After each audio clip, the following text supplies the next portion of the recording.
Hello children, today we will do question answers of chapter 5, the lumber room. A. Answer these questions briefly. Number 1. Why was Nicholas in disgrace and not allowed to join the other children on the trip to Jagborough Sands? Answer. Nicholas was in disgrace because he refused to eat his bread and milk, claiming there was a frog in it. The adults thought he was lying, but he had actually put the frog there himself. Question number 2. How did Nicholas prove the older, wiser, and the better people wrong? Answer. He proved them wrong by showing there really was a frog in his bowl, even though they had confidently claimed there couldn't be one. Question number 3. Why did the aunt decide to take the children to the sand of Jagborough? Answer.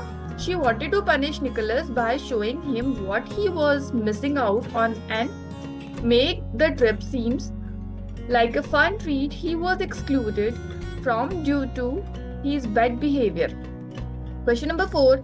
Describe the lumber room. Answer. The lumber room was a large, dimly lit space filled with old and fascinating treasures like tapestries, carved boxes, and strange objects that sparked Nicholas' imagination. Question number 5.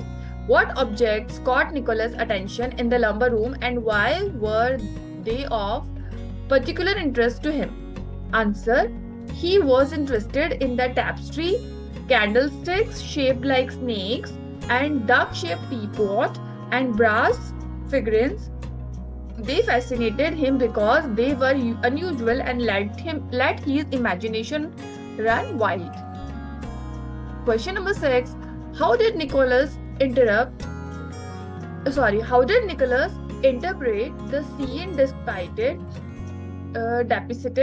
in the tapestry differently from others? Answer. He imagined the danger in the scene, 4 wolves approaching the hunter who only had 2 arrows left, while others might see it as a simple hunting picture. Nicholas saw a deeper story and tension. Question number 7. What happened to the aunt when she was looking for Nicholas in the gooseberry garden? Answer. She fell into an empty rainwater tank and couldn't get out because the sides were slippery. Question number 8. Why did Nicholas refuse to obey the voice coming from the rainwater tank even when he was told he could enter the gooseberry garden? Answer. He pretended to believe the voice was devil tempting him and used the situation to get back at the aunt for her past behavior and lies. Okay. B. Answer these questions with reference to the context. Okay, so first context is, he told you twice but you won't listen. So question number A. Who is the speaker? Who does he refer to in the first sentence? Okay, so answer is the speaker is Nicholas. He refers to Bobby, his cousin. Question number B. Why did the aunt change the subject? Answer. Because Nicholas pointed out her mistake of not listening and she wanted to shift attention away from her error. C. Why did the aunt say that the speaker did not have the permission to go to the gooseberry garden? So answer is because Nicholas was being punished and was in disgrace for misbehaving at breakfast. Context second.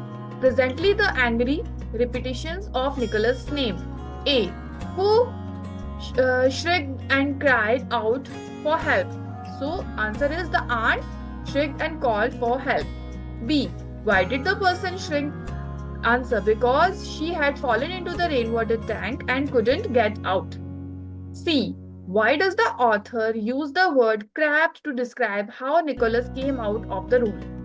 So answer is, it shows that Nicholas was being secretive and cautious, not wanting anyone to know he had been in the lumber room. Question number 3, context 3. I know there are 4 jars of it. So A. What did the jars contain? Answer. Strawberry jam. B. Who had said that there wasn't any? Answer. The aunt. C. Why did the speaker say, "Oh devil, you have sold yourself"? So answer is because the aunt accidentally revealed she knew about the jam and proving she was lying earlier and confirming Nicholas' suspicion that she was pretending to be someone else? Okay, see, answer these questions. Number 1. Why do you think the lumber room fascinated Nicholas so much? Answer. It was a magical escape for him, filled with mysterious, beautiful objects that sparkled his imagination. It offered freedom, wonder, and opposite of the dull, controlled world created by adults. Number 2. Analyze the relationship between Nicholas and the aunt. How does their interaction change throughout the story? So answer is their relationship is based on control and rebellion. The aunt tries to dominate Nicholas with strict rules, but he restricts with cleverness and wit. As the story progresses, Nicholas gains the upper hand, showing he is smarter and more perceptive than she gives him credit for. Question number 3. What do you learn about Nicholas' character from his interaction with the aunt when she was in the rainwater tank? Give instances from the story to support your answer. So answer is Nicholas is clever, observant, and he has a strong sense of justice. He pretends not to believe the aunt cleverly tests her by asking about the jam and walks away when she lies. She uses logic and memory to outwit her without being openly rude. Question number 4. Why did Nicholas refuse to obey the voice coming from the rainwater tank? And how did he test if it was really the aunt? So answer is he refused because he claimed it might be the devil tempting him. He tested the voice by asking if there would be strawberry jam, something only someone dishonest and uninformed would answer incorrectly. When she said yes, he knew she was lying. Question number 5. Why does the incident with the strawberry jam reveal about Nicholas' cleverness and ability to oversmart others? Answer. It shows that he remembers small details and uses them to test people. He caught his aunt in a lie using logic and subtle questioning, proving he could see through deception.